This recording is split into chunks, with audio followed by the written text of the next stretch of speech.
Então, para a gente começar o mergulho de hoje, eu quero trazer um dado de 2023 que me deixou bem pensativo. Conta pra gente. Olha só, um único projeto educacional lá em São Paulo, focado em combater a evasão de alunos, gerou quase 660 mil ligações telefônicas. Nossa, é um volume assustador. Sim, e além disso, mais de 22 mil visitas domiciliares.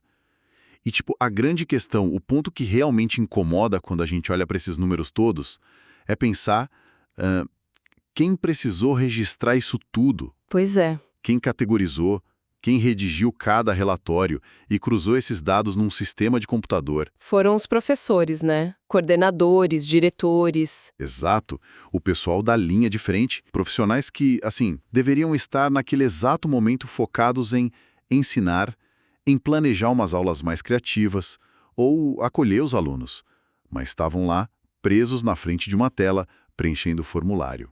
O volume de trabalho administrativo invisível que recai sobre quem está na escola hoje atingiu um ponto de ruptura mesmo. Com certeza. A promessa original da tecnologia, sabe, era automatizar aquele trabalho pesado para liberar o nosso intelecto humano. Mas, na prática, a digitalização desses processos escolares criou uma avalanche de dados. Transformou o educador num digitador de luxo, né? Perfeito, viraram meros alimentadores de sistema. Pessoas altamente capacitadas fazendo trabalho mecânico. E é exatamente esse cenário de exaustão que a gente vai desbravar na nossa análise aprofundada de hoje. Então sejam muito bem-vindos a mais um Mergulho Conceitual. Olá, pessoal! É muito bom estar aqui de novo para desembolar isso. A nossa missão de hoje, para quem está ouvindo a gente, é entender uma proposta desenhada para virar esse jogo de forma definitiva, que é a filosofia do assistente escola modelo. Uma proposta bem ambiciosa, diga-se de passagem. Muito. O objetivo central dessa ideia é usar uma alavanca tecnológica que é construída sob regras éticas bem rígidas para basicamente esmagar a burocracia inútil e devolver a humanidade para dentro das escolas. E o diagnóstico do problema atual fica muito claro quando a gente analisa as nossas fontes de hoje, principalmente quando a gente olha para a evolução histórica de sistemas como o SGP, sabe? O Sistema de Gestão Pedagógica da Rede Municipal de São Paulo. Sim, o SGP. Lá em 2014, a intenção era inquestionável, né? Exatamente. A ideia era acabar com aquele velho diário de classe de papel, aquele verde que o professor carregava para baixo e para cima, e racionalizar o registro de notas e de presenças. Só que o problema é que a complexidade da escola moderna, explodiu de lá para cá. Explodiu. Hoje o sistema exige registro de recuperação paralela, diários de bordo super detalhados, relatórios daqueles agentes de busca ativa escolar. Que são os profissionais focados em trazer o aluno que está faltando de volta, certo? Isso, eles mesmos. E além de tudo isso, tem toda a documentação gigantesca de educação inclusiva. É muita coisa. O erro trágico aí, pelo que fica evidente quando a gente cruza essas informações das fontes, é que a transição digital pegou a burocracia do papel e simplesmente jogou ela para dentro de uma tela brilhante. Exato! Não houve uma automação de verdade do pensamento burocrático, né? Do trabalho repetitivo. Não teve. A analogia que eu gosto de fazer é como se você comprar uma máquina de lavar roupas daquelas de última geração, sabe? Com painel touch, conexão Wi-Fi e tudo mais. Aham. Mas aí você é obrigado a ficar girando o tambor de ferro com as próprias mãos durante o ciclo inteiro de lavagem. Nossa, é uma imagem perfeita, exatamente isso. A tecnologia tá ali, na sua frente, mas o esforço braçal continua sendo totalmente humano. E essa exigência de que o ser humano seja o motor da informação, isso gera um custo cognitivo devastador para o professor. É um desgaste absurdo. Inclusive, tem um conceito muito forte nas fontes dessa discussão que ilustra o professor como uma lamparina. Como assim uma lamparina? Explica isso melhor pra gente. Então, pensa que cada formulário preenchido, cada dado que o professor precisa cruzar manualmente, cada relatório padronizado que ele tem que redigir do zero, tudo isso consome um pouco do óleo dessa lamparina. Ah, o óleo seria a energia dele. Exato. Aí, quando o educador finalmente fecha o computador e vai para a sala de aula lidar com uma criança, tipo, que está com uma dificuldade de aprendizado real ou enfrentando um problema grave em casa, A lamparina já está sem óleo nenhum. já secou, a paciência esgotou e a reserva de empatia foi para o espaço antes mesmo do trabalho real, do trabalho humano de fato começar. Caramba! É o intelecto humano sendo desperdiçado com trabalho robótico puro. E se a lógica dita que a máquina deve assumir essa repetição para que o professor tenha oxigênio para ser humano, a resposta óbvia parece a inteligência artificial, certo? Parece o caminho natural, sim. Mas aí entra o grande problema.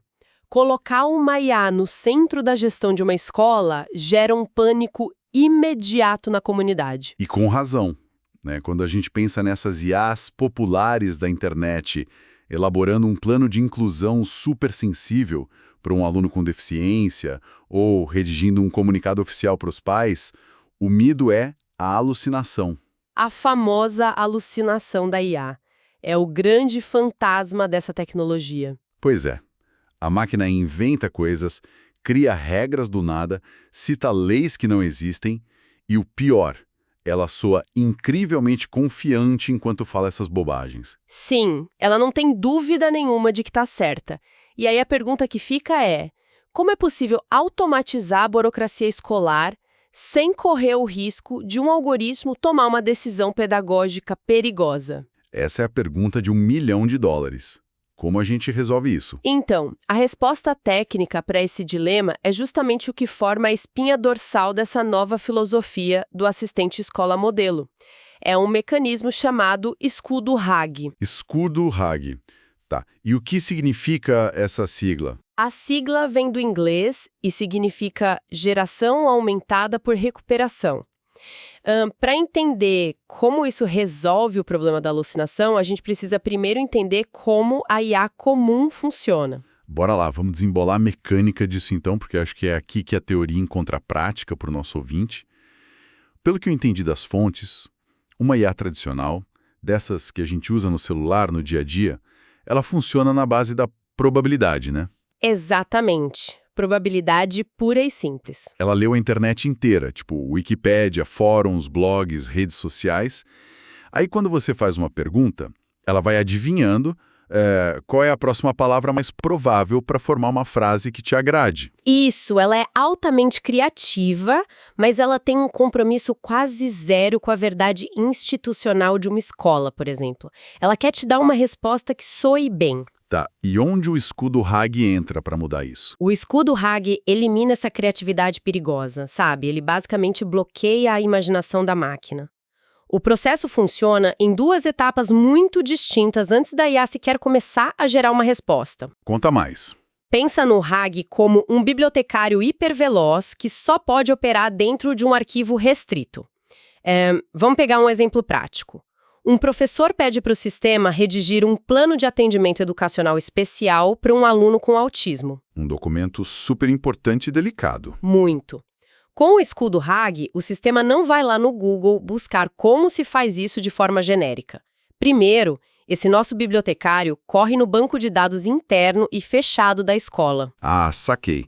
Ele não vai para a rua, ele fica dentro do prédio. Isso.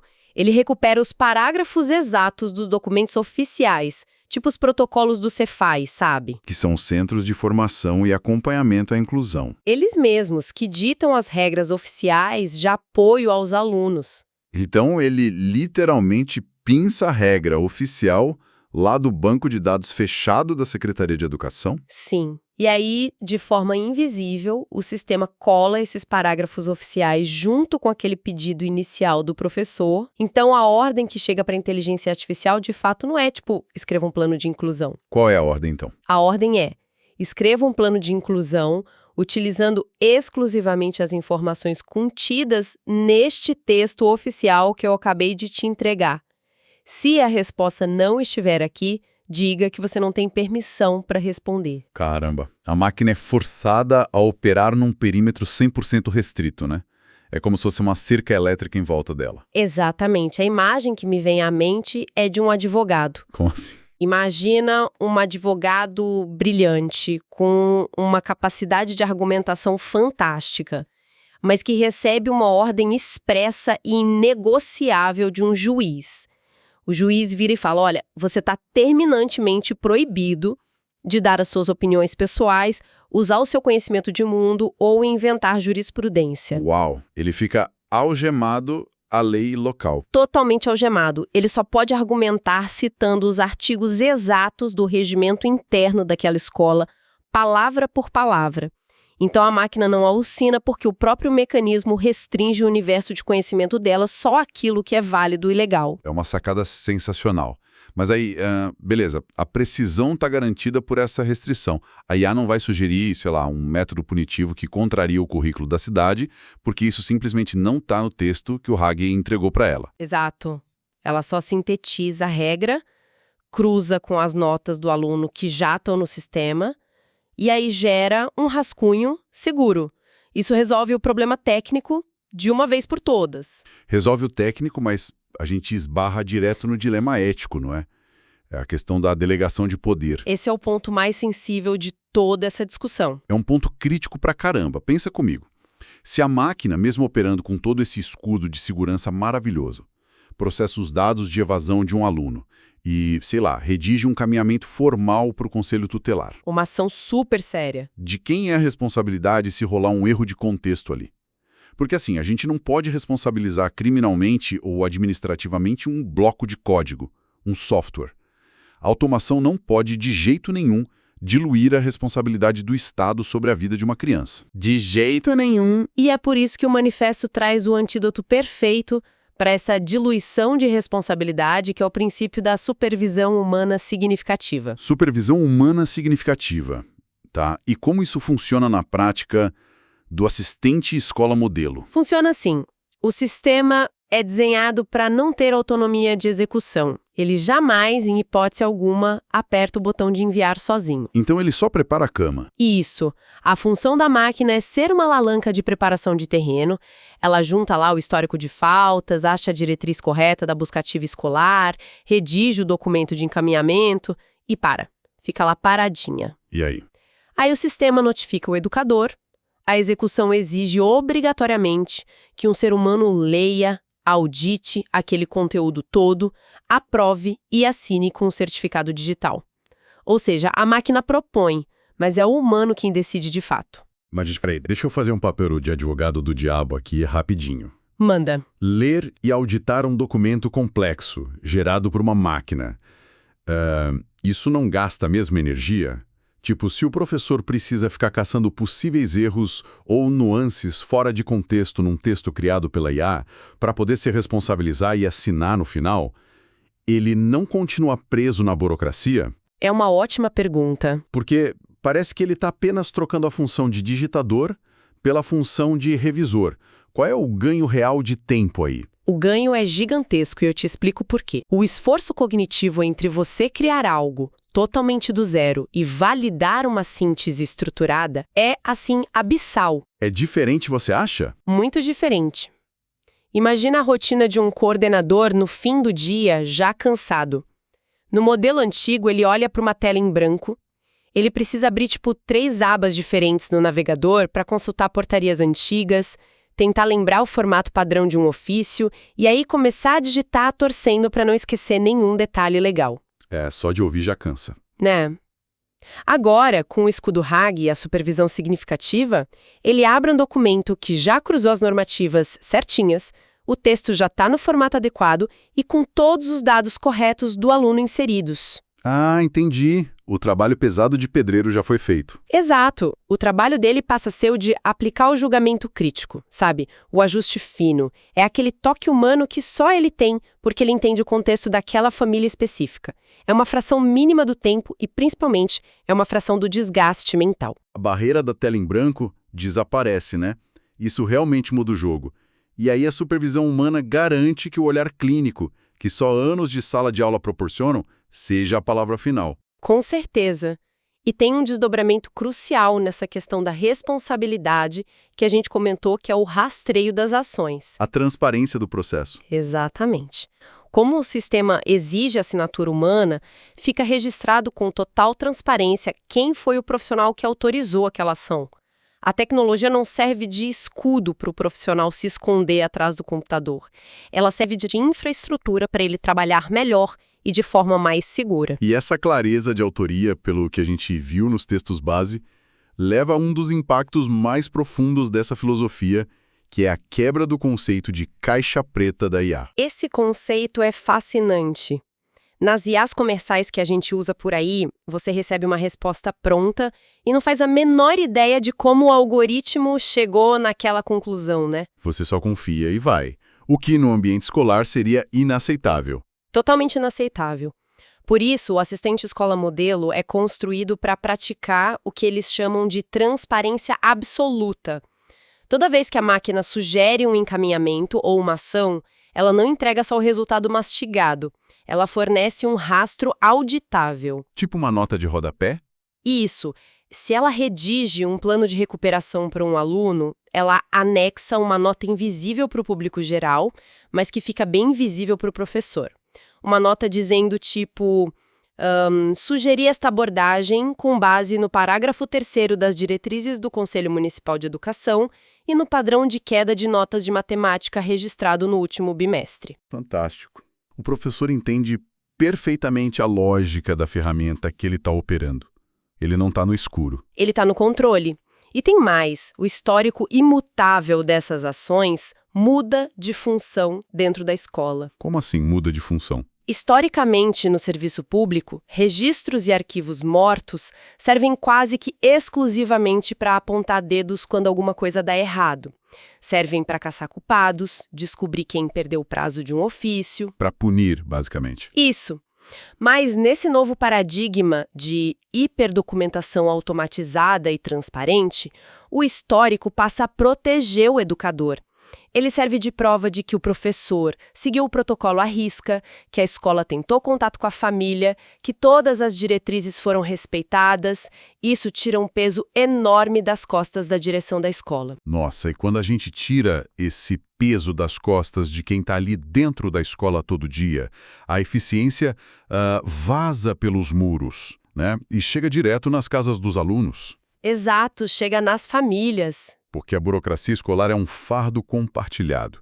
Para quem está ouvindo a gente e é pai, mãe ou responsável, pensa aí na quantidade de vezes que você já precisou tentar decifrar um formulário confuso da escola. Ou que ficou na fila da secretaria. Ou esperou meses, né, por um relatório de desempenho do filho que estava lá travado dependendo de uma cadeia de assinaturas manuais interminável. Quando esse fluxo de informações fica limpo, seguro e automatizado por essa IA ancorada em regras firmes, as famílias deixam de ser reféns da espera. E o impacto na comunidade vai muito além dessa conveniência do dia a dia. É, na verdade, uma reconfiguração do próprio tempo. Pegou na veia agora, o tempo. Sim, quando os pais começam a receber comunicações claras, relatórios pedagógicos sempre no prazo e planos de inclusão que são justificados e transparentes, eles param de gastar a energia deles brigando com a secretaria da escola. A proposta do documento argumenta que, ao automatizar a burocracia de verdade, a gente devolve o recurso mais valioso que existe para essas pessoas. Que é o que eles chamam de segundo atual. O segundo atual. É um conceito muito bonito, o segundo atual. Estar presente no agora, né? Porque a burocracia, por natureza, é um ladrão de tempo presente. É a melhor definição. Ela te obriga a documentar exaustivamente o passado, registrando tudo que já aconteceu lá atrás só para fins de auditoria, ou então ela te mantém em um estado de ansiedade crônica, planejando a logística do futuro. Preenchendo 1000 requisitos para algo que ainda nem aconteceu. Exato. E enquanto você faz isso, o aluno que está ali, na sua frente, no presente, no segundo atual, ele acaba sendo negligenciado, não por maldade, mas por falta de tempo. É o sistema sugando a presença do professor. Por isso, a devolução desse tempo é o objetivo final de toda essa infraestrutura técnica complexa que a gente discutiu hoje. O escudo Hagir e a supervisão humana significativa não estão ali por preciosismo tecnológico. Não é tecnologia pela tecnologia. De jeito nenhum. Eles existem para que a escola pare de focar na manutenção da própria máquina administrativa e volte a focar na eternidade. Eternidade, outro termo forte do manifesto. Sim. É um termo que define super bem aquelas relações humanas genuínas, sabe? O desenvolvimento cognitivo, o convívio social ali no recreio, que são as coisas que realmente marcam a vida e o futuro de uma criança. A tecnologia, quando ela é submetida a uma ética rigorosa como essa, ela não afasta o homem da essência dele, ela simplesmente remove o entulho burocrático do caminho. É perfeito.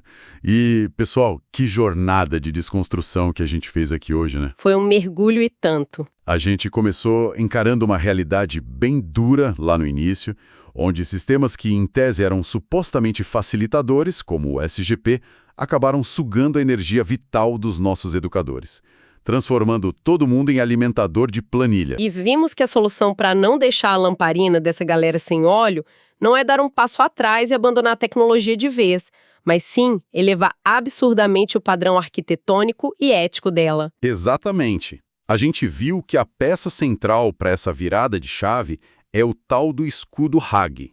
O nosso bibliotecário super rápido. Isso, o bibliotecário que força a IA a ler apenas os currículos oficiais e as leis da escola antes de escrever uma única palavra, o que elimina na raiz aquele risco chato e perigoso da alucinação. E que mesmo com toda essa segurança técnica blindada, o controle final e a decisão permanecem de forma irrevogável nas mãos de quem realmente entende de gente. A supervisão humana significativa. A máquina até levanta a parede, junta os tijolos, mas quem avalia o prumo da obra, quem aprova e quem assina no final é o professor. Uma parceria onde a tecnologia faz finalmente o trabalho robótico de cruzar dados chatos e buscar regras escondidas, para que o educador tenha tempo de sobra, clareza mental e transparência absoluta para fazer o que ele faz de melhor: o trabalho humano. O resgate daquele segundo atual para focar no que realmente importa dentro de uma sala de aula. No fim das contas, a inversão de valores necessária, né?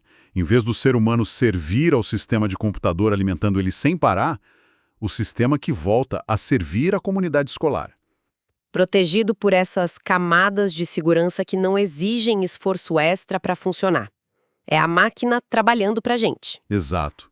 Bom, o que nos deixa para encerrar nosso papo com um pensamento final que transcende bastante os muros da escola. Quero deixar essa reflexão para quem está acompanhando a gente. Manda. Se uma arquitetura assim, tão específica e cuidadosa quanto o escudo Hag, somada a esse respeito inegociável da supervisão humana, se isso é capaz de devolver a humanidade para a educação, esmagando o papel inútil, a gente precisa olhar ao nosso redor. Com certeza. Tem muito mais por aí. Pois é. Quais outras profissões essenciais que mantêm a nossa sociedade funcionando todos os dias e que hoje estão completamente asfixiadas por burocracia, estão só esperando por uma alavanca tecnológica ética como essa? Imagina a área da saúde, por exemplo. Perfeito. Quantos médicos hoje, nesse exato momento, estão gastando horas preenchendo aquelas guias de convênios super repetitivas? Quantos assistentes sociais estão lá decifrando prontuários antigos ou defensores públicos soterrados em processos padronizados? Essa galera não tá, exausta trabalhando como digitadores de luxo? Então, sim, a síndrome da lamparina sem óleo acontece em todas essas frentes. Então, eles estão apenas esperando o dia em que um sistema ético, restrito e seguro assume esse trabalho braçal dos dados, para que eles possam voltar a olhar verdadeiramente nos olhos dos pacientes, dos cidadãos, das pessoas que precisam da humanidade deles. Fica essa reflexão super importante para todo mundo que ouviu a gente até aqui. Uma reflexão necessária para a gente pensar o futuro do trabalho. Com certeza. Bom, um grande abraço para todo mundo e até o nosso próximo mergulho. Tchau, tchau, pessoal. Até a próxima.